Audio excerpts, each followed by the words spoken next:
చరిత్ర తెలియని ప్రతివాడు దరిద్రుడే. అన్ని మతాలు సమానం అనే ప్రతివాడు దరిద్రుడే.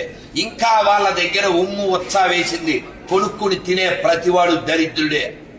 చెప్పు చేత్తో పట్టుకు చెబుతున్నాను, అన్ని మతాలు సమానం అంటే కొత్త చెప్పులు వాడతా. కానీ నిరూపించండి, 10 లక్షలు ఇస్తా. ఎంత చెప్పినా అనుకుని వెళ్ళిపోతాం. ఎంతమంది శంభాజీలు చస్తే మనం మారతాం, ఎంతమంది శివాజీలు వస్తే మనం మారతాం. సిగ్గు లేకుండా, నెత్తురు చొక్క కారకుండా స్వతంత్రం వచ్చిందని అబద్ధాలు ఆడతారా? అల్లూరి ఎవరి కోసం చచ్చాడు? భగత్ సింగ్ ఎవరి కోసం చచ్చాడు? రాణా ప్రతాప్ ఎవరి కోసం చచ్చాడు? ఆజాద్ చంద్రశేఖర్ ఎవరి కోసం చచ్చాడు? వీళ్ళ చావులు మనకు గుర్తు లేవు, వాళ్ళ చావులు మనకు గుర్తురావు. మన భవిష్యత్తు మీద మనకు బెంగ లేదు, మన పూర్వీకుల త్యాగాలు మనకు